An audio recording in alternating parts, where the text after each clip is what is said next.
Oi, gente, eu sou a Pietra. Oi, eu sou a Maria Eduarda. Estamos aqui hoje para mais um podcast do Trivial News. E o convidado de hoje é o médico veterinário Dr. Alexander. Oi, primeiramente, obrigado aí, Pietra e Maria Eduarda, pelo convite. E tô à vontade, fiquem à vontade aí para perguntar o que vocês quiserem. Tô Muito aqui obrigada, pra doutor, colaborar. por ter vindo. É uma honra poder entrevistar o senhor. Tá ótimo. Doutor, o que levou o senhor a escolher a área da medicina veterinária? Bom, tem bastante gente que hoje em dia escolhe medicina por causa do Grey's Anatomy. Na minha época, tinha um seriado infantil, eu era pequeno, eu devia ter uns 4 anos de idade, que se chamava Daktari, que é doutor em Swahili, no idioma africano, da África do Sul. E era uma história de um veterinário que ficava ajudando os animais selvagens contra os caçadores e ajudando os animais doentes na selva africana. E aí eu falava que eu queria ser médico de bicho. E aí eu levei isso daí pra vida e eu nunca pensei em ser outra coisa que não fosse veterinário. Nossa, que interessante, tem um sonho desde pequeno, né? Exatamente. E qual a diferença da medicina veterinária para a área da zootecnia? Bom, até mais ou menos 1992, eu sou formado em medicina veterinária e zootecnia. Eu tenho a graduação em zootecnia também, porque na minha época os cursos eram bastante integrados. Aí, por umas questões de necessidade de mercado, a zootecnia, que é muito mais orientada para a produção animal, ela não envolve a saúde, sim, só a prevenção e os sistemas produtivos. E aí a gente vai de peixe até, hoje em dia, capivara, sabe? Então, todas essas questões, búfalo, assim, incluindo, logicamente, coelho, frango, pato, bovinos, ovelhas, caprinos, tudo isso, ela é muito mais orientada para essa parte. E acabou dividindo a necessidade dentro do mercado brasileiro. Tem hoje a medicina veterinária, que é muito mais orientada para a saúde, que eu digo que é mais orientada para a doença, que a gente aprende só o ruim, né? E aí tem que consertar o ruim. E a zootecnia, que é mais orientada para produção e prevenção. Mas são duas áreas que sempre andam de mãos dadas aí, porque é difícil você desvincular. É como se fosse um braço, então, assim, né? Uma vertente. Exatamente. E o senhor já atuou, assim, ou atua como médico veterinário clínico? Depois que eu me formei, eu fiz 2 anos de especialização em cirurgia de grandes animais na Unesp.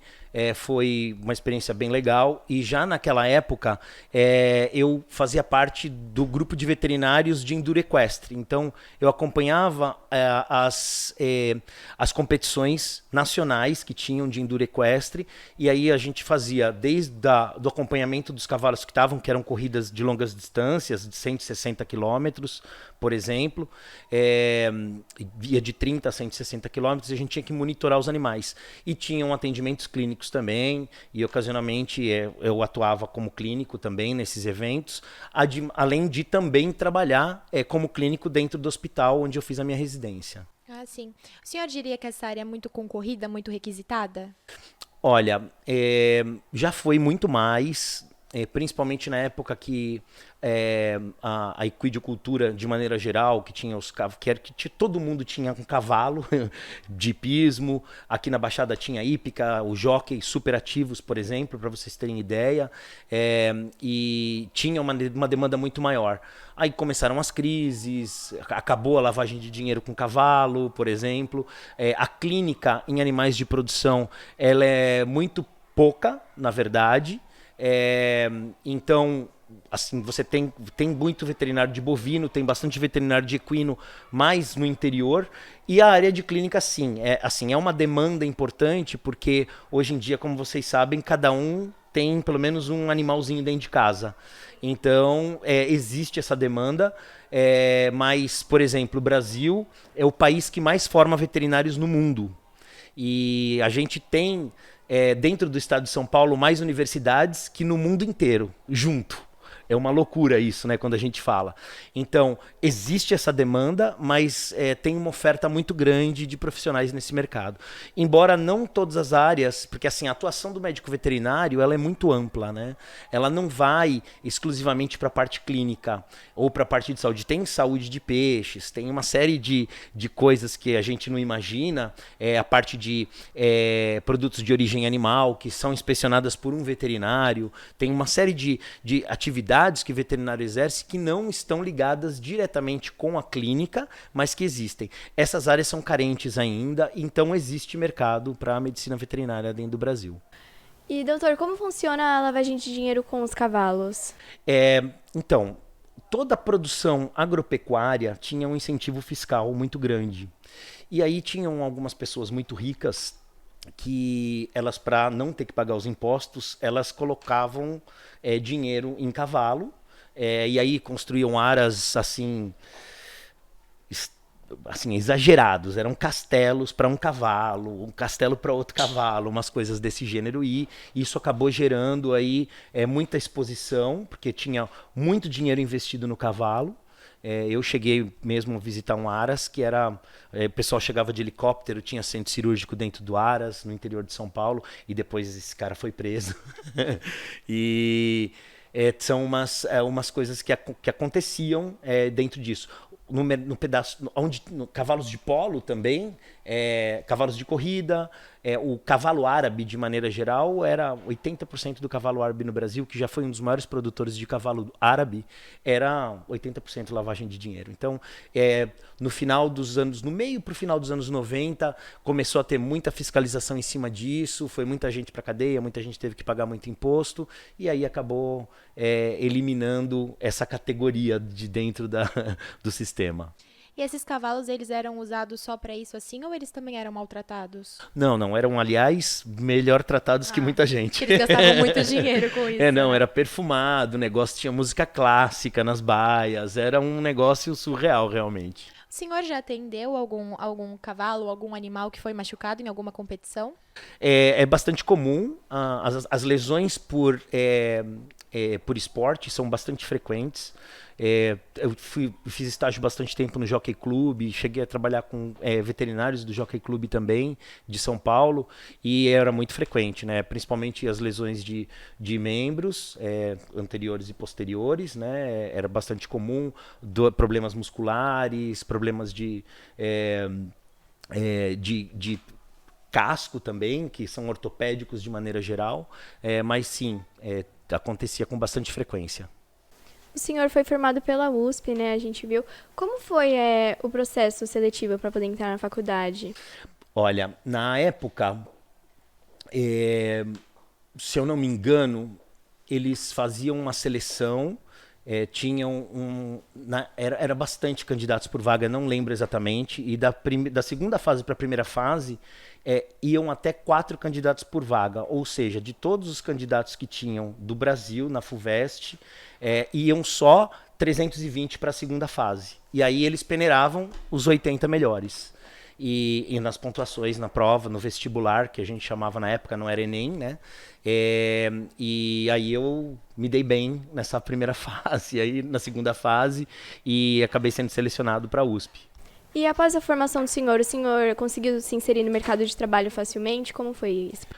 Olha, bem fácil, assim, tem bastante gente da minha turma que se colocou muito bem, porque era um ambiente bastante competitivo, então as pessoas estavam sempre buscando dar o melhor de si. E eu já tinha uma proposta logo antes de me formar para trabalhar numa empresa, porém eu tinha me inscrito para residência, que eu queria fazer a especialização, e aí eu passei na prova de residência, que também é um processo seletivo, e acabei ficando 2 anos lá. Mas antes de eu terminar a residência, me chamaram novamente para essa mesma empresa, que era na indústria farmacêutica, chama Boehringer Ingelheim. Vocês devem conhecer, que é do Buscopan, do Silomat. Eles tinham uma linha respiratória para equinos e eles tinham um equipamento para você fazer uma análise da diferença de pressão da parte entre o pulmão e o tórax do cavalo para identificar a doença crônica respiratória, que seria uma bronquite alérgica de cavalo, vamos dizer assim, tipo, dando uma resumida. E aí eu fazia esses exames no Brasil inteiro para eles e acabei começando, minha residência terminaria em fevereiro de 96 e eu comecei a trabalhar com eles, 95, 96, até fevereiro de 97 e eu em dezembro de 96 já larguei um pouquinho antes, eu já tinha cumprido minhas horas na residência e eu já fui trabalhar com a Boehringer na época. Entendi. Então essa residência é como se fosse o comecinho, né? Sim, é a mesma coisa que a residência de medicina, para você fazer uma especialização, né? Então, o legal é que eu fiquei num hospital e tinham todas as áreas, né? Tinha os residentes de doenças infecciosas, tinha os residentes de patologia, tinham os residentes de produtos de origem animal, clínica de pequenos, cirurgia de pequenos, clínica de grandes, cirurgia de grandes, anestesiologia e a parasitologia. E eu fui para a área de cirurgia de grandes, que eu gostava de animais de grande porte. Era basicamente cirurgia em bovino e em equino, para problemas mais graves, aí, difíceis de você tratar com a parte clínica. Aí a clínica triava os animais que tinham que ir para a cirurgia para a gente. E aí tinha uma casuística bem interessante. Foi uma exposição bem legal. Foi uma experiência muito gostosa de você poder exercitar a parte cirurgia, né, que você teve na faculdade. Eu imagino. E depois da residência, como que foi a sua trajetória como veterinário? Bom, como veterinário mesmo, eu logo depois da residência fiquei 9 meses com a Boehringer fazendo esse exame, e aí eu tive um convite, assim, eu tinha uma veia administrativa, que não era conhecida, né? Eu falo que para todo mundo, e fica essa mensagem para vocês, que é exatamente o que eu falo para os meus filhos também. Se dedica bastante naquilo que você gosta, que as oportunidades vão aparecer, né? E eu tinha 9 meses que eu estava na Boehringer e eu tive um convite para ir para uma empresa, para ir na área técnica para apresentar produtos. Não sei se vocês já viram aquele pessoal que está de maletinha na porta do médico para apresentar os produtos para o médico, etc. A área de veterinária também tinha isso. Tem isso, né, na verdade. E aí você vai, apresenta os produtos para os veterinários, faz testes, acompanha os testes, prepara os relatórios. E como eu tinha um histórico bem legal dos exames respiratórios, eu mudei o laudo que dava, eu fazia estatística de quantos tinham dado positivo, eu fazia estatística de quantos tinham dado positivo e tinham usado o produto, quantos tinham melhorado com o produto, quantos tinham piorado com o produto. Então, dentro do meio do cavalo, eu acabei ficando bastante conhecido e eu tive convite para ir para uma empresa que é do grupo Solvay, na época, que era Fordod, que era a divisão veterinária deles, para trabalhar com o vermífugo e com as vacinas de cavalos deles. E aí ganhei também a parte de bovinos, que a parte de imunologia ela é bem legal, né, a parte de vacinas, e acabei trabalhando, ficando 9 meses lá, até que a Boehringer me chamou novamente para trabalhar com eles. E aí eu voltei para a Boehringer e fiquei 4 anos lá, trabalhando como técnico comercial, também mais ou menos com esse mesmo perfil. E nesse período, e aí entra um pouco da questão de você se manter atualizado, né? Eu vi a necessidade de eu estudar a parte administrativa, que eu gostei de estar no business, de estar no negócio. Não era veterinária, mas de qualquer maneira eu ainda estou ligado com a veterinária. O meu conhecimento técnico era bem-vindo para o meu desenvolvimento dentro da área comercial. E aí eu fui fazer um MBA em gestão empresarial. E aí eu estava terminando o MBA e tive um convite para ir trabalhar como gerente de produtos numa empresa do ramo farmacêutico, uma empresa brasileira que era maior na parte de bovinos no Brasil, que é uma área gigantesca, né? A gente tem uma população de bovinos enorme, a gente ainda é o maior produtor de carne bovina no mundo, temos uma produção de leite bastante intensa, e aí eu aceitei, eu ia cuidar de uma linha de produtos, era um dos produtos que tinha maior faturamento dentro da empresa também, e aí eu tinha que fazer toda a administração e trabalhar com marketing, um negócio completamente novo, mas que o meu background da pós e as experiências que eu tinha antes me deixaram preparado. Exatamente. Que legal, doutor. Então, durante essa trajetória, o senhor sempre esteve, né, se atualizando. Como que foi esse processo e qual a necessidade de estar sempre se atualizando dentro dessa área, tanto da medicina quanto... O mais importante é que a dinâmica do mercado ela está cada vez mais rápida. E os cursos de atualização são fundamentais. Então, é praticamente obrigatório você estar sempre se atualizando, entendendo. Tem uma questão de você também direcionar um pouco de acordo com a tua demanda dentro dos teus objetivos. Então, existe um planejamento mínimo, né? Eu não fui fazer gestão empresarial à toa, eu fui porque eu via que eu necessitava um suporte técnico, vamos dizer, de bagagem teórica, para dar sequência na minha carreira comercial dentro da veterinária ou da nutrição, que agora eu estou trabalhando com nutrição. Mas depois eu tive uma oportunidade dentro da própria Valer, que é a empresa brasileira, para ir para o mercado, que aí entra outra coisa também, que é estudo de idiomas, que é um negócio importante. A Valer era uma empresa brasileira e eu era um dos poucos que falava inglês lá dentro. E toda vez que caía alguma ligação em outro idioma, a secretária jogava para minha mesa. Então, eu sempre atendia o pessoal de fora. E tinha um departamento de exportação e eles acabaram me convidando para ir para o departamento de exportação. Aí eu fui para o departamento de exportação. O que eu sabia de exportação? Nada. Mas sabia inglês. Sabia inglês. Aí eu fui fazer um curso de gestão em negócios internacionais e comércio exterior, porque eu tinha que ter um mínimo de conhecimento do entorno para eu poder me desenvolver. Me apaixonei e estou nisso até hoje, né? É uma atividade bem legal. Você fazer desenvolvimento de negócios, abrir um país, entender as questões regulatórias, entender os problemas econômicos, sociais e relacionados ao negócio também de cada país. E aí, assim, foi dando sequência para o negócio. Uma coisa foi levando a outra. Foi levando, exatamente. Que legal. Então, para essa dinâmica, né, de atualização, o senhor precisou ter um segundo idioma. O senhor fala mais algum idioma? Sim. Quando eu fui na Valer, eles trabalhavam basicamente alguns países da América do Sul. Então, precisava de espanhol. Eu tinha ganhado um prêmio da empresa e eu troquei por um curso de espanhol. Então a empresa na época até bancou, eu fui para Barcelona, fiquei 3 semanas lá, com tudo pago, para fazer 8 horas de espanhol por dia. Era bastante puxado. E eu tinha estudado francês. Na verdade, os idiomas na minha vida sempre tiveram bastante presentes. Quando eu estava no colegial, eu estudava francês e inglês. Cheguei a estudar 6 meses de alemão, fiz 6 meses de italiano, tinha feito 6 meses de espanhol também.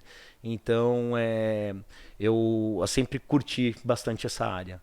Hoje eu posso trabalhar meu francês bastante porque a empresa que eu estou trabalhando é francesa, que também é uma das coisas que o idioma ajudou, né? E assim, eu acabei estudando o espanhol por uma necessidade e hoje eu acho que eu falo mais espanhol do que português, assim, no meu dia a dia. Doutor, e quando a gente pensa, assim, no nome medicina, a gente já fala, tem que estudar muito. Como que o senhor organiza essa rotina de estudos para estudar medicina veterinária, os idiomas, se atualizar? Em que momento esses estudos? Olha, isso é bastante variado de pessoa para pessoa, né? Eu sempre tive uma atividade muito intensa acadêmica, então eu sempre estava fazendo, como eu comentei com vocês, no colégio eu estudava meio período, fazia um esporte, fazia alguma coisa de lazer também, que não fosse relacionada a esporte ou educação, e tinha toda a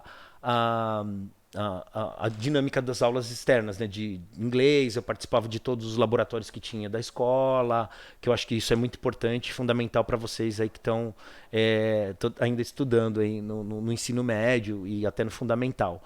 Então, participa ao máximo de coisas para você se acostumar a ser multitarefa, porque o mundo vai te exigir isso de qualquer maneira, tá?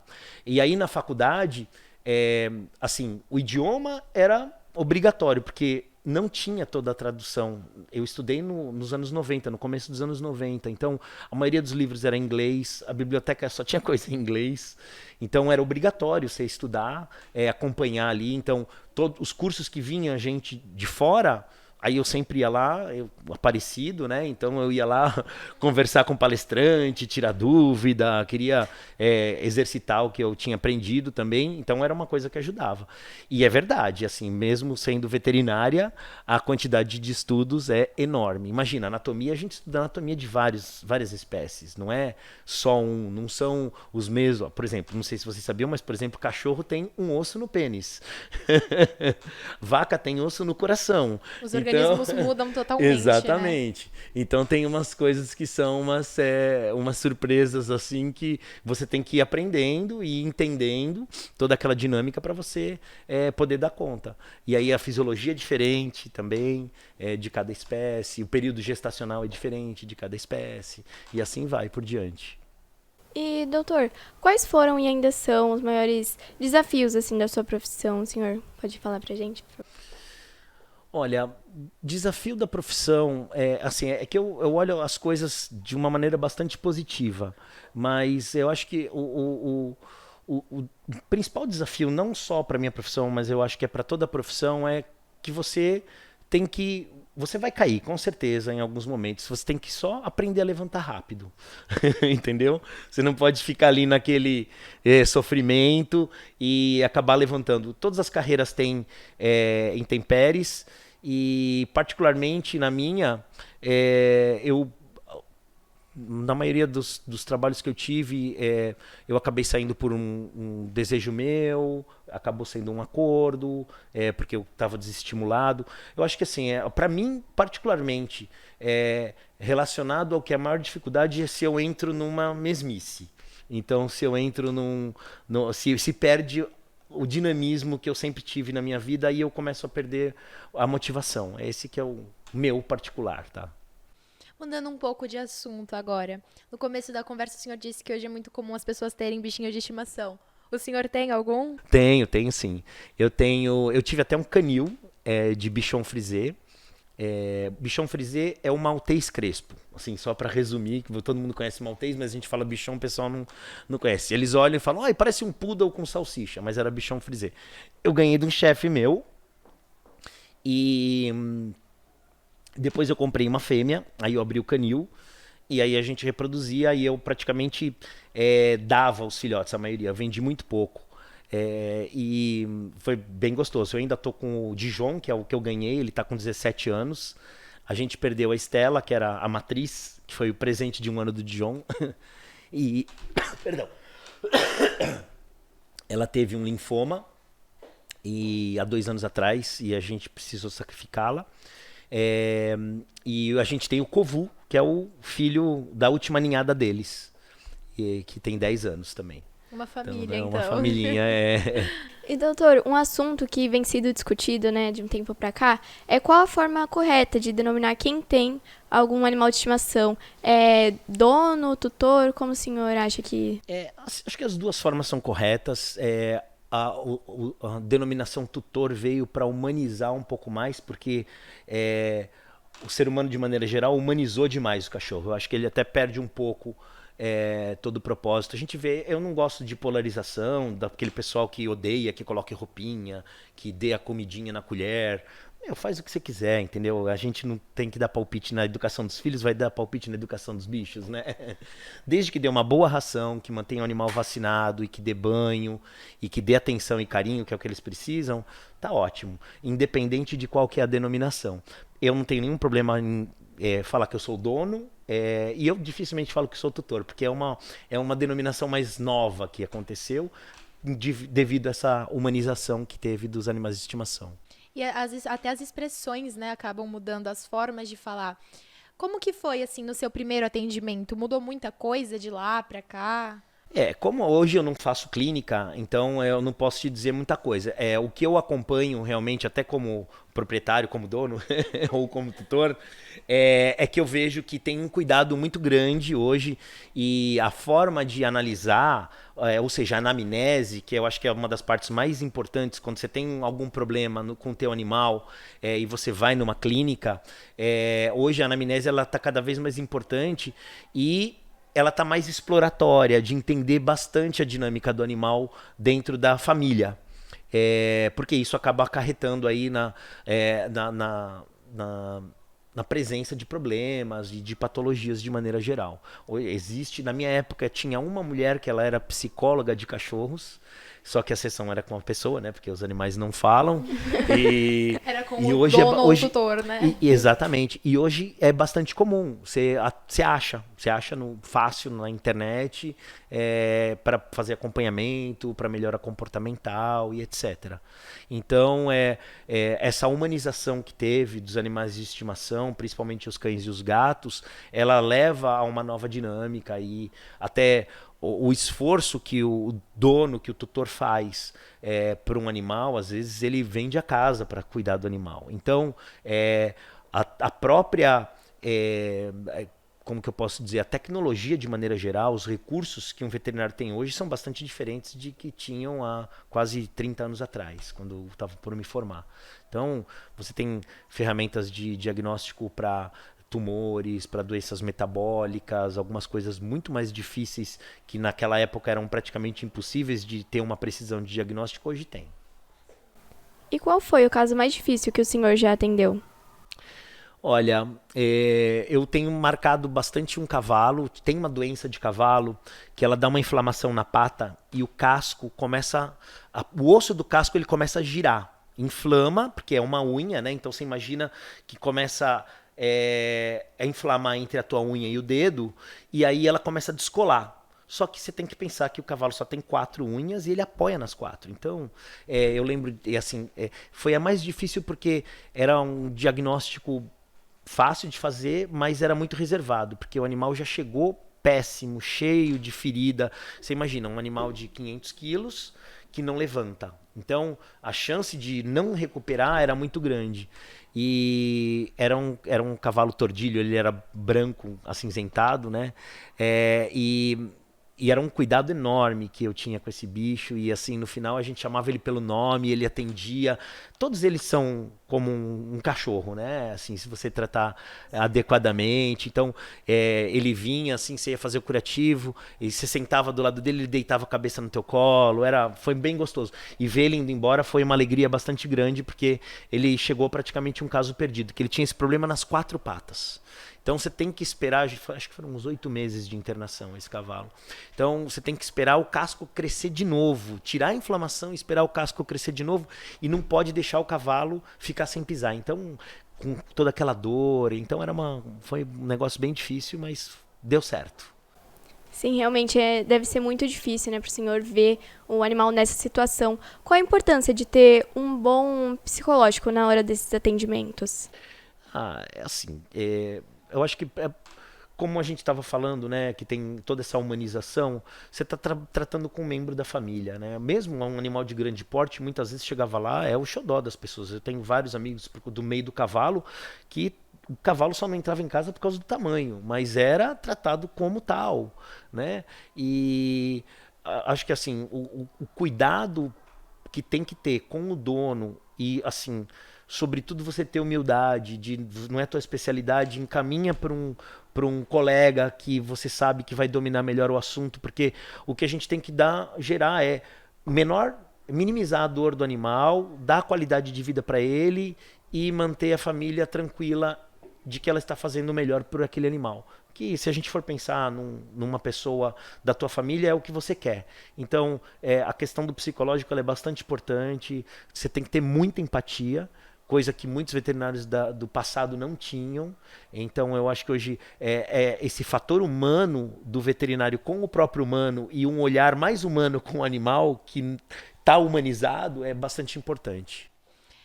Sim, essa parte de lidar com a família que está muito preocupada é uma pressão, né? Mas já aconteceu de o senhor atender algum animal que sofria maus tratos da família, dos donos? Olha, era animal de grande porte. Às vezes, assim, eu não posso julgar que era maltrato, mas às vezes é porque a pessoa não tem o grau de instrução, não tem a orientação adequada. A gente recebia muito cavalo de carrinheiro, que a gente chama, né? Aqueles cavalos puxadores de carroça. E o cara às vezes chegava dando chicotada no cavalo que nem estava andando, sabe? Essas coisas. Mas quem sou eu para julgar? Eu acho que tem que ter... assim, muita gente hoje em dia vai pegar e vai falar, é maus tratos. Puxa, calma lá. O cara tem uma situação de vida que é complexa. Aí vem a empatia, né? Vamos nos colocar um pouquinho no lugar do outro e vamos minimizar a dor. Vamos orientar a pessoa, vamos fazer com que ele faça menos isso. Vamos cuidar do cavalo para que ele esteja bem e assim por diante, né? Então, eu não quero julgar que era maltrato. Eu prefiro dizer que era uma omissão por falta de conhecimento que existia, principalmente com esses animais de porte maior. Sim, para garantir o bem-estar, né, do animal, a gente precisa dar uma atenção especial. Quais são as melhores formas de realizar o manejo dos animais e o alojamento deles? Falando mais de cão e gato, que você quer saber? Acho que dos animais de grande porte. De grande porte. Bom, primeira coisa é você ter um suporte de um zootecnista e de um veterinário para que te oriente bem a questão nutricional, dar uma ração de boa qualidade. Hoje em dia é difícil com a área que tem para cuidar dos animais, né? Às vezes ela é mais restrita, então a gente tem que dar ração extra, tem que dar sal para bovino, tem uma questão importante aí para você manter os níveis mínimos de necessidades que esses animais têm para o dia a dia. Ele tem que ter lazer, ele tem que ter atenção, o ambiente dele, água de boa qualidade, que parece que é bobeira, né? Tá água de boa qualidade, nossa, assim, vai no campo, você vê umas coisas horrorosas, e não é que é maltrato, é falta de conhecimento, é falta de apoio, exatamente. Então, e assim, escovação, se você vê hoje a parte de bem-estar animal, que vai para bovinos e para suínos, é uma coisa bastante louca, né? Assim, você tem umas bolas para as vacas brincarem antes de ordenhar o leite. Você tem uns brinquedos para os porquinhos ficarem ali no quintalzinho deles, porque eles têm que tomar sol também. Então, hoje está tendo uma série de avanços na parte de bem-estar animal que são muito orientados para isso. Vai virar bife? Vai virar bife. Mas que tenha uma vida digna nesse período. Sabe? Isso é bastante importante. A questão das galinhas que eles chamam de cage free, que é sem estar em gaiolas para produzir ovos. Normalmente elas são submetidas a umas caixinhas durante a vida inteira e elas só botam ovo e com luz na cabeça, sabe? Uma série de coisas. E hoje não, hoje a gente olha muito para esse lado, já que vai produzir, são 72 semanas que ela vai estar produzindo ovos, 80 semanas, que ela tem 80 semanas de bem-estar para produzir um ovo de boa qualidade também. E hoje o que está observando, o que o pessoal está observando, que dá essa qualidade de vida para os animais, melhora a imunidade deles. Então, eles respondem muito melhor aos desafios de doenças, essas coisas. Eles respondem melhor às vacinações. E a produção deles melhora. Então, uma galinha feliz, ela bota mais ovos do que uma galinha infeliz. Uma vaca feliz dá mais leite que uma vaca infeliz. Entendeu? Então, são umas coisas que hoje estão sendo bastante observadas nesse mercado. O senhor comentou sobre a vacinação. Como e com que frequência é realizada a vacinação nesses animais de grande porte? Olha, é praticamente a mesma frequência que a gente dá num cachorro, que tem que todo ano tomar vacina. As vacas, enquanto estão aí, todo ano. Às vezes com com menor intervalo também, porque se você olha para os bovinos, que são animais de produção, que vão produzir carne ou vão produzir leite, eles têm que estar super bem todo o tempo. Então, uma série de doenças que não podem passar pelo leite nem pela carne, tem que estar em dia a vacinação. As galinhas a vacinação de galinha, por exemplo, ela é muito mais orientada para a questão de doenças infecciosas que causam queda na produtividade. Então, tem que dar essas vacinas para elas não terem problemas infecciosos e pararem de produzir e poderem gerar outros problemas que podem chegar nos seres humanos também. Os suínos, a mesma coisa que os bovinos. Os cavalos, também, assim, não falando de animais de consumo, a mesma coisa. Até peixe toma vacina. E falando das doenças, né? A gente deu uma pesquisada e chegamos no nome da doença mal da vaca louca. Tem como o senhor explicar pra gente o que é, por favor? O mal da vaca louca é um prion, que é um gatilho que acontece quando tem outros fatores que podem levar a uma doença igual, que é a encefaloespongiforme bovina, né? Assim, o cérebro vai virando uma esponja, tá? E o que é isso daí? A vaca, se ela tem acesso a proteínas de vaca, ela pode dar um start nesse prion, e aí se o ser humano consumir uma carne que contém esse prion, ele pode desenvolver o mal da vaca louca. E isso daí ficou bastante... porque na Europa eles usavam muito a própria farinha de carne, que a gente chama, tá? Então é assim, o bovino você aproveita 100%, não vai absolutamente nada para o lixo. Tudo é usado. E aí os restos, eles moem e às vezes eles incorporavam na própria ração. E isso dava o gatilho do prion. Como os animais são abatidos com 3 anos de idade, entre 1 ano e meio e 4 anos, vamos dizer, os mais tardios, não dava tempo deles desenvolverem, mas o humano, ao consumir uma carne que contém esse prion, ele desenvolvia o mal da vaca louca. E na pesquisa que a gente fez, isso tem um pouco a ver com a cama de frango. Então, obrigatoriamente não. Qual que foi a questão? A cama de frango, ela é... Não sei se vocês entendem a expressão. A cama, ela é uma raspa de madeira que você coloca no chão dos galpões de produção de frango e eles vivem ali durante os 42 dias de vida. Tá? E aí eles defecam, eles urinam aí, cai sujeira, resto de comida e tudo. É considerado que a cama de frango tem a proteína porque ela tem os dejetos animais. Tá? Então, ela é uma fonte de proteína animal. Tá? Então, a cama de frango ela foi muito usada para alimentar bovinos, porque ela era rica em substrato. Tem cálcio ali, que vai na urina e nas fezes, tem o resto dos alimentos que vão nas fezes. E aí eles trituravam tudo isso, tratavam isso e colocavam na ração de bovino. Não é ruim, tá? Eu vou te falar que americano come umas coisas que você não imagina. Eles processam tudo lá. E qual que era a preocupação? A preocupação é que foi proibida o uso da cama de frango junto com todos os outros produtos de origem animal para bovinos. Então, não se podia utilizar mais nada para bovinos. Então, entrou, como era uma coisa que tinha origem animal, se excluiu o uso de cama de frango. Tá? Tem alguns países que têm a legislação mais flexível, então assim, não pode usar cama de frango na dieta de frango, não pode usar resto de suíno ou farinha de animal de suíno para suíno, não pode usar de bovino para bovino, mas entre eles você pode se cruzar. E aí alguns países têm uma legislação mais rigorosa. Como o Brasil é o maior exportador de carne, ele entrou nessa onda para não deixar nenhuma exposição. A gente nunca teve nenhum caso de vaca louca aqui. Teve uma suspeita, mas acho que nunca confirmou um caso de vaca louca aqui no Brasil.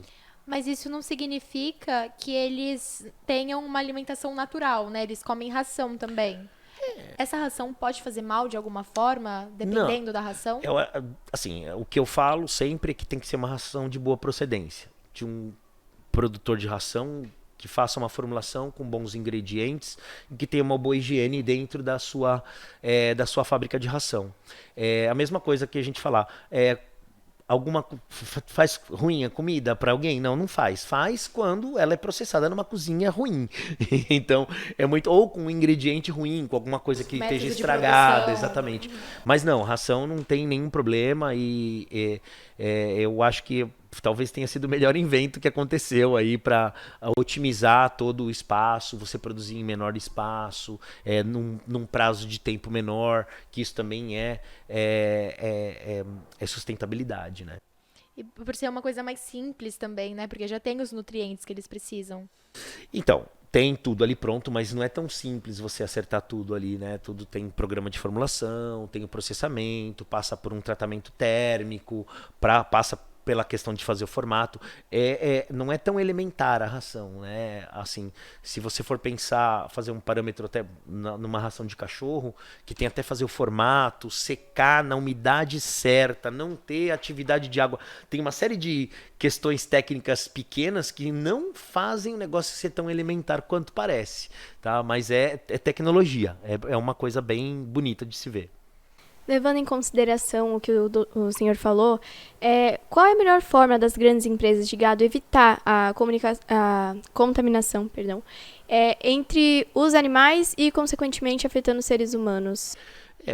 Como comentei, né? Água de boa qualidade, trabalhando a questão do bem-estar animal, dando uma ração de boa qualidade, garantir que tenha uma assistência adequada, que possa medir os parâmetros produtivos dele todo o tempo, porque se cai a produção é porque tem algum problema, se é um animal que está a pasto, que tenha um pasto de qualidade, que não seja qualquer coisa, sabe? Tem todo um entorno técnico que tem que estar envolvido aí para você fazer um animal saudável, gerar uma proteína saudável para o ser humano. E a forma de cuidar dos animais mais novos é diferente dos mais velhos? Tem que ter um cuidado especial com os animais mais velhos? Você fala mais dos animais de estimação, né? Não, os de grande porte também. Os de grande porte não são tão longevos, tá? Eu já vi égua com prenha com 27 anos, mas é um negócio bastante raro. Vaca também, eu já vi vaca bastante idosa, mas que aí ela tava ali no sistema de produção para estar com as amigas, porque elas têm essa questão de fazer as amizades, elas andam na turminha delas, né? Não são muito diferentes da gente. E As panelinhas das vacas. tem as panelinhas das vacas, exatamente. E as galinhas, elas têm prazo de vida, porque tem que estar renovando e produzindo todo o tempo. O frango são 42 dias de vida, quando não é galeto, se não é até menos. E aí você tem que tomar os devidos cuidados, né? Cavalo idoso, por exemplo, vamos dizer que é uma coisa exótica, né? Um cavalo de 23 anos, por exemplo. Eu já vi cavalo de 23 anos saltando ainda, e tem os de 23 anos que estão aposentados e são um cachorrinho, que o cara vai lá e ele sobe nele só para dar uma passeada, só para ficar de boa e para ele ter aquele contato com a pessoa, que eles são animais bastante sensíveis também e acabam sendo aí, tendo esse cuidado de atenção praticamente, né? E um monitoramento de como ele tá e a saúde, etc. E falando em animais exóticos, qual foi o mais exótico que o senhor já atendeu? Bom, eu lembro uma vez que foi tava na faculdade, foi um cateto parar no hospital, um porco selvagem. Eu ia falar, eu nem sei o que é um capeta. É um porco selvagem, um javalizinho brasileiro, vamos dizer. E era super agressivo. Foi divertido, foi diferente atender, né? Porque a gente não tinha acesso e aí tinha que ver o que ia fazer e etc.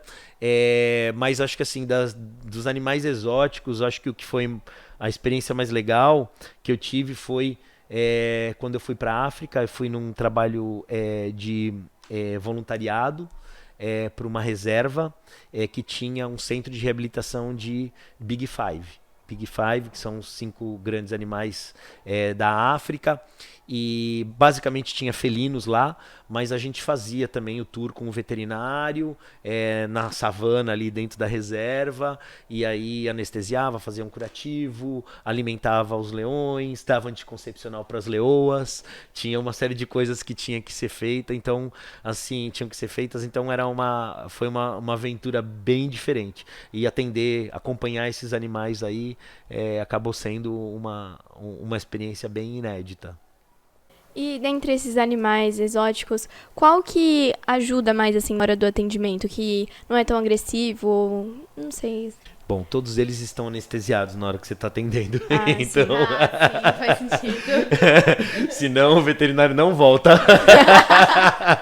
O animal fica bem, mas o veterinário não volta. Exatamente. Tem todo um sistema de contenção, até para cavalos, para bovinos, porque você imagina, por mais bonzinho que ele seja, ele está sentindo dor, ele está com desconforto, você vai conter e você vai apertar, você vai examinar aonde ele está tendo a dor para você identificar, porque como eles não falam, é tudo na base do tato e nas reações que ele tem.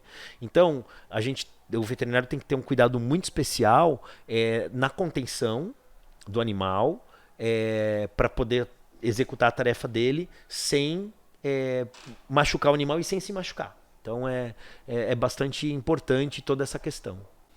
Em questão do Big Five, o Big já é grande, né? Enorme. Quais são os Big Five? Os Big Fives o leão, o leopardo, dentre os felinos, o elefante, o búfalo e o rinoceronte, eles dizem que são os 5 maiores agressivos da savana africana. E embora fosse um centro de reabilitação de Big Five, eles tinham mais felinos lá em recuperação. Tinha até tigre, que não é natural da África, mas a maioria eram leões, guepardos, a chita, né? E que estavam ali em recuperação, que provavelmente os animais que iam para esse centro eram animais que eram de proprietários que deixaram de cuidar porque ficou caro ou porque ficou largado, é difícil, né? Esses tipos de animais você não pode ter de estimação. Então é complicado pra caramba porque você não dá conta. Imagina, uma brincadeira de dar uma patada na tua cabeça, você perdeu o pescoço. Você já era. Então acaba sendo complicado a partir de um determinado tamanho, por mais bonzinho que o animal seja. E tem que pensar também que o bicho pode ter dor. A gente tem histórico de cães que atacam os donos porque estão com algum problema. Entendeu? Então, imagina uma boca, tamanho de uma boca de um leão. E aí eles iam para esse centro de reabilitação, a gente sedava os animais, examinava, medicava, fazia o exame clínico, porque você não vai conseguir fazer como você faz no cachorro que está muito acostumado com o ser humano, de olhar como é que está a mucosa, a perfusão sanguínea na boca, como é que está a mucosa do olho, você vai examinar o dente, você vai tirar a temperatura, você vai coletar um sangue. Você não precisa anestesiar um cachorro. Se o dono estiver ali, ele deixa você fazer tudo. Você imagina um bicho, né? De selvagem, né? É complicadíssimo. E doutor, por que os animais de grande porte eles já nascem com uma certa autonomia, conseguindo andar e em comparação aos outros animais? A questão deles conseguirem andar foi mais uma seleção, né? Porque os predadores eles estão no meio e se eles não levantam e acompanham a manada, se tem um ataque, eles vão ser os primeiros a ser as vítimas, né? Normalmente, até é uma prática comum, quando você fala dos predadores, né? O leão, o leopardo, o guepardo, eles focam sempre num filhote ou num animal doente, onde eles têm uma chance maior de conseguir a presa. Então, isso acabou sendo uma necessidade biológica para a manutenção da espécie, que isso é seleção natural. Tá? Mas eles são totalmente dependentes das mães, porque se, por exemplo, tá na caça e a mãe morre e o filhote sobrevive, muito provavelmente ele vai morrer, porque as outras mães não têm a empatia de dar o leite para ele. Às vezes acontece, mas é muito pouco. Você vê até interespécie às vezes, mas não é natural, não é normal. E isso acontece com, assim, eles são super dependentes igualmente aos outros que não andam, né? A única questão é que os outros não estão totalmente desenvolvidos. Então eles não conseguiriam se criar sozinhos? Eles necessariamente precisam da mãe? Necessariamente eles precisam da mãe. Dificilmente, porque eles precisam do leite, eles precisam do colostro. Se a mãe morre no parto, é certeza de não dar sequência. E tem algum fator relacionado à saúde desses animais que podem dificultar a sua reprodução? Então, se a gente for analisar, tem uma série de questões aí, como tem nos seres humanos, né? Você vai ver um cachorro obeso, por exemplo, ele não vai ter uma qualidade espermática igual de um cachorro que está no peso certo, comendo uma ração adequada, fazendo seu exercício. Então isso complica. Nos cavalos, e em cachorro também acontece com bastante frequência, o testículo não desce. Então ele é um testículo que ele não produz espermatozoides. Aí você tem as fêmeas que têm uma disfunção hormonal, como as mulheres têm também. Então você tem que fazer algum tratamento para elas. Acontece na vida igualzinho do ser humano com os animais. Então tem essas questões aí que são... pode acontecer, pode ocorrer. Lembrando aí que se você faz tudo direitinho, tá tudo bem. Voltando mais para a parte dos animais domésticos, quais problemas a miscigenação de raças pode ocasionar, principalmente em cachorros e gatos? Sinceramente, eu acho que a miscigenação de raças ela melhora, ela não piora. O que a gente observa muito por exemplo, eu vou contar um caso sim super real e recente. Tem um amigo meu comprou uma bulldog francesa para a filha dele, linda, com pedigree, veio castrada e tudo, e ele teve uma oportunidade de trabalho para mudar para os Estados Unidos. O governo americano não autorizou, porque ela era braquicéfala. Ela era com o tamanho de focinho muito menor do que o natural da espécie. Então, isso é fruto de quê? Tem umas seleções exóticas, né, que a gente chama de diminuir o focinho do cachorro, de diminuir o tamanho do cachorro. Você vê uns Yorkshires que tem 15 gramas. Não é natural, entendeu?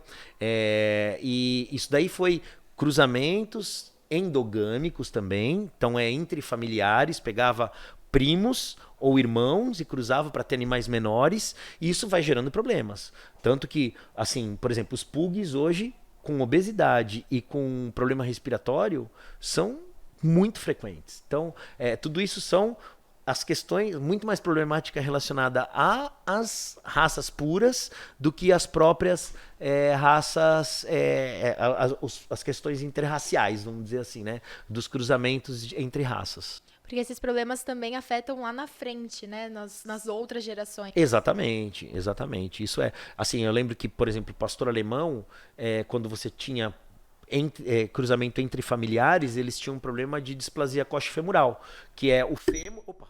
O fêmur, ele sai da bacia e o cachorro fica aleijado.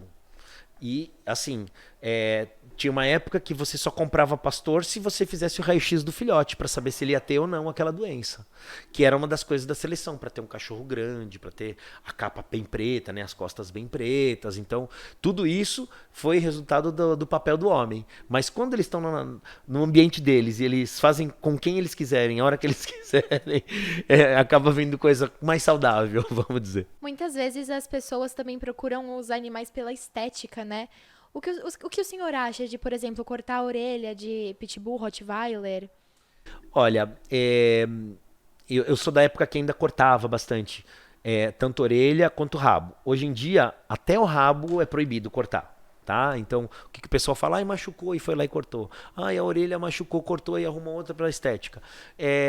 Eu acho super bonito os animais sem as cirurgias. Tá? Então, adoro um boxer com a orelha caída, eu acho que ele fica com uma cara muito mais meiga.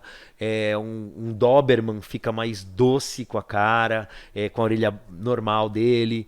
O Pitbull também é um cachorro lindo, se você for olhar ele, olhá-lo diretamente, atenção, se for prestar atenção. Então, eu acho que não tem necessidade. E assim, o pessoal fala que é sofrimento, sim. Eu lembro que na época você cortava rabo de filhote sem anestesia nenhuma, dependendo, quando era mais cedo, né? Você fazia ali com o ponto, tudo, mas não é um negócio. Eu sou contra. Hoje em dia você vê bastante animal sem rabo ainda, você vê bastante animal com orelha cortada ainda, e aí é mais uma questão de você perguntar, né, e tudo. Mas você vê criança com tatuagem, você vê criança de 3 anos com um monte de piercing na orelha e ninguém fala nada. Então, não vou julgar também. E em questão dos remédios e antibióticos, a gente deu uma pesquisada e vimos que tem certos remédios que podem ocasionar problemas bucais. Isso realmente acontece? Problemas bucais em relação... Não sei, a gente deu uma pesquisada e viu que nós reação... vimos um vídeo de uma criança, um menininho de 3 aninhos, que ele tomou antibiótico e ficou com os dentes tudo... Tá. Isso acontece com os animais? Pode acontecer. Na verdade, é por uso prolongado, isso teoricamente não deve acontecer. Se tem um acompanhamento adequado, o veterinário vai mudar o antibiótico se ele não está funcionando, ou se ele tem que fazer uma extensão maior de uso. E assim, os animais têm os mesmos problemas bucais que a gente tem, considerando que o tártaro deles é mais fácil de remover que o nosso. Mas você tem que fazer a higiene bucal do cachorro, do gato. Normalmente o gato faz a própria, com o tipo de ração do gato, ela é menos úmida, então ela é mais seca. Então uma coisa que ajuda na limpeza dos dentes. Mas, de qualquer maneira, como os animais estão mais longevos, hoje você vê... Eu tenho um cachorro de 17 anos. Então, antigamente era mais difícil. Hoje você vê um monte de 15, 16, 17, 18. Tive de 21. Olha isso. Bem legal. E aí você vê, eles vão ter problemas bucais e você vai ter que fazer acompanhamento. E se é um filhote e você tiver que lançar mão de uma antibiótico terapia de uso prolongado, isso, para você manter a vida dele, vai ter alguma consequência, como tem um ser humano também. E sobre os animais de grande porte, quais são os cuidados necessários para manter essa higiene bucal? Olha, é engraçado, né? Bovino, ele tem um sistema que ele come e ele regurgita. E assim, o dente dos animais de grande porte, os bovinos e os equinos, eles crescem a vida inteira. Então eles estão sempre renovando, tá? Então é um negócio legal. E ele vai desgastando. Então você consegue ver a idade do cavalo pelos dentes. Não sei se vocês já tinham ouvido falar desse não julgue um cavalo pelos dentes, porque primeira coisa que quando você ia vender um cavalo era, que idade que ele tem? Ah, tem 3 anos. Aí você olha a boca e você fala, não tem 3 anos, tem 15. Então eu não vou pagar isso que você está me ofertando, entendeu? A vaca também. Então eles começam com o dente mais fechadinho, depois eles vão ficando assim, vai tendo um desgaste, do tipo de mastigação você vai vendo como é que é a coisa. E cavalo particularmente, bovino também, mas bem menos. Mas o cavalo, como ele tende a fazer uma mastigação só para um lado, ele faz uns espinhos enormes de dente. Então, você tem que chamar um odontólogo de cavalo para ir lá e ralar o dente e arrumar esse dente dele. Entendeu? Essa é uma especialização da É uma zootecnia especialização também. dentro da veterinária, isso. E qual é a sua opinião sobre a dieta vegana para animais domésticos? Eu acho que seria mais Ah, isso é tão comum, né? polêmico. É a minha opinião, então eu posso falar o que eu quero, né? Pode.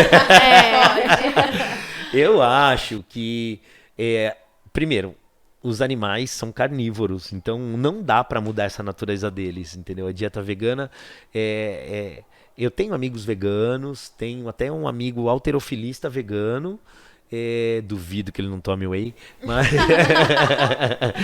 que é de leite, né? Mas eu acho que nada substitui isso, né? E assim, eu estudei neurociência e eu tive aula com uma veterinária na minha pós de neurociência e ela falava, gente, o ser humano só andou depois que ele avançou, evoluiu mentalmente depois que ele comeu carne. A gente tira a carne da dieta é a pior besteira que a gente faz, entendeu? Eu acredito que você tem que ter uma dieta balanceada e os animais precisam de carne. Tem proteína, assim, é impossível um gato ter uma dieta vegana. Porque tem um aminoácido que é essencial para o gato, que é a taurina, que ele só tem nos peixes. Não tem... a sintética tem alguma origem do peixe também, então é impossível que seja vegana. A taurina é o que tem nos energéticos também, né? Também. Eu ouvi dizer uma vez que era do espermatozoide do boi a taurina. Não tem nada a ver? É dos peixes, então. Assim, são algumas coisas que assim, tem diferentes orientações, mas não é nada do espermatozoide do boi, não. Entendi. E em vista, né, na nossa sociedade, essa alimentação vegana é algo recente, tanto para os humanos, né, quanto para os animais. E então o senhor acha que, caso o tutor dê essa alimentação à base de produtos mais naturais, o animal possa apresentar alguma deficiência nos nutrientes futuramente? Olha, entra um pouco a questão. Hoje você tem aminoácidos sintéticos, tá? Eu falei o negócio da taurina, mas pode ser que exista uma taurina sintética. Eu trabalho com ingredientes e a gente produz um monte de ingrediente sintético, tá? Então, através de desenvolvimento químico, você consegue fazer quase tudo no planeta, né? Tem até carne de laboratório. Mas provavelmente uma ração ela vai ter tudo que o animal precisa, mas não quer dizer que isso vai estar atendendo 100% a necessidade dele em algumas outras questões metabólicas, vamos dizer. Do ponto de vista nutricional vai estar atendendo, mas do ponto de vista funcional pode ser que exista algum gap aí, e eu acho muito difícil que 100% de uma dieta possa ser atendida exclusivamente com origem 100% vegetal. Tá? É complicado isso, precisa ter algum ingrediente aí. Doutor, para a gente ir encerrando, nós gostaríamos de pedir 2 mensagens para o senhor. A primeira é para o senhor perguntar para o seu amigo se ele toma whey. Tá? Com certeza. E a segunda, será que o senhor poderia passar uma mensagem? Porque aqui na nossa escola nós temos muitos alunos, amigos nossos que querem seguir essa carreira. Ai, que legal. Então, qual é a mensagem de motivação, algum conselho que o senhor tenha para as pessoas que querem seguir essa profissão?